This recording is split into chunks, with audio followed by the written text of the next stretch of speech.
Slovenia kontra sa nakatalo sa Team USA ngayong World Cup na Lithuania. Pareho ngang natalo sa quarterfinals ang dalawang kupunan na ito. Kaya dito sa classification round sila ay magtatapat. Mananalo nga dito ay makakalaban ng Latvia para sa 5 at 6 spot ngayong World Cup. At ang matatalo naman ay makakalaban ng Italy para sa 7 at 8 spot. Sa first quarter ng laro ay naging maganda ang naging simula ng dalawang kupunan. Alley-oop dunk kaagad para kay Valanciunas. Binawian naman ito ng malayong tres ni Luka Doncic. Maaga ngang nagparamdam sa opensa si Luka kung saan pangiti-ngiti na lang ito pagkatapos ng kanyang basket. Si Valanciunas naman nga ay patuloy dinudumina ang ilalim at naging mainit din ang outside shooting ng Lithuania. Kaya naman umabot sa double digit ang naging kalamangan ng Lithuania. Panis naman ang bantay ni Luka sa kanyang turnaround jumper. Natapos ang first quarter na may score na 33-21, 12-point lead agad para sa Lithuania. Sa second quarter naman ng laro ay takeover mode nga si Luka sa mga unang minuto ng quarter kung saan 2 straight 3-pointers ang naipasok niya. Pero patuloy pa rin nga ang magandang shooting ng Lithuania sa labas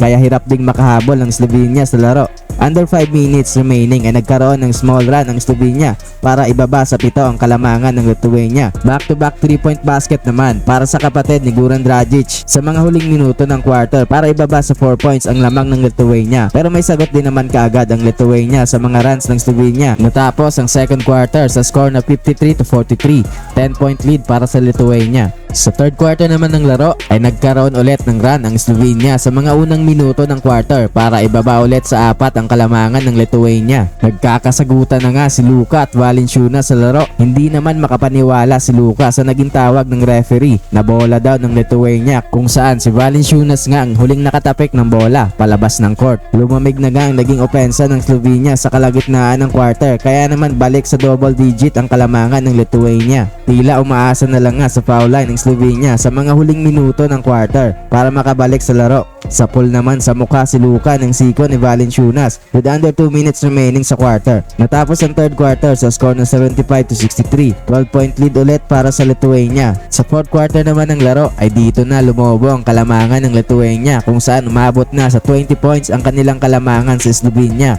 Patuloy nga ang hot shooting ng Lithuania sa labas. Tila nawawala na nga ng gana si Luka sa laro. Biglang tahimik din ang MOA Arena dahil sa patuloy na pagdomina ng Lithuania sa opensa. Sa huli nga ay panalo ang Lithuania kung saan makakalaban nila susunod ang Latvia habang ang Slovenia naman ay makakalaban ng Italy.